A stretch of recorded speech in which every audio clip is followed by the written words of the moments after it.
Humans have always eaten food, obviously. We eat a wide variety of foods, but do you ever look back and see how it is affecting you mentally? Personally, I've always noticed a connection with what I eat and how it makes me feel, but what I'm interested in is why.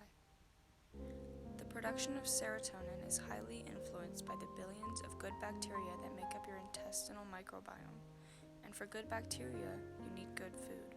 So let me explain this to you. Think of your brain and body as a car. Cars need fuel, bodies need fuel. If you are feeding yourself low quality nutrition like junk food, your body isn't getting the good bacteria it needs. Eating healthy is known to reduce symptoms of anxiety and depression. This tie of emotion and food is because of the connection between your brain and your gastrointestinal tract.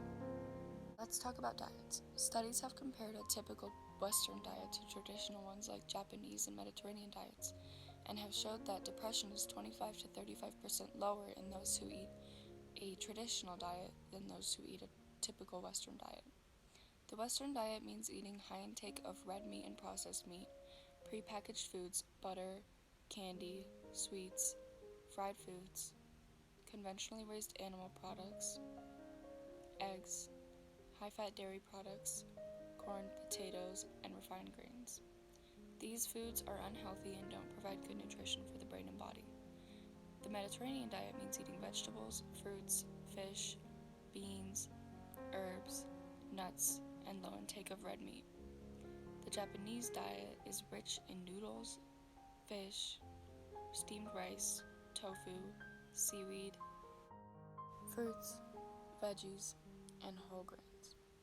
Both of these diets include low intake of added sugars and fats, which is important when aiming for good mental health.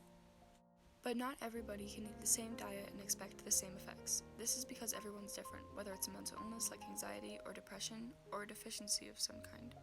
And even if you don't experience mental illness symptoms or have a deficiency, everybody's brain and chemistry and bodies are different, and the food you put in yourself affects you differently. To put it more simply, everyone's diet matters. Been in studies forever. So, but there's just things. Dr. Lynn Martin. Okay. Yeah. Do you want to explain how dehydration affects mental health? Yeah, our brain is made up of 75% water. If we're low on water, it slows circulation. We have less oxygen going to all parts of our body, including our brain. And so our moods, our energy levels, our mental health is really affected even at mild levels of dehydration. So when our body signals us that it's thirsty, it's actually a warning sign. It's actually a really smart signal and should never be ignored. We don't have to be exercising or in extreme heat to need the amount of water that we need for optimum health. What is a suggested daily water intake amount?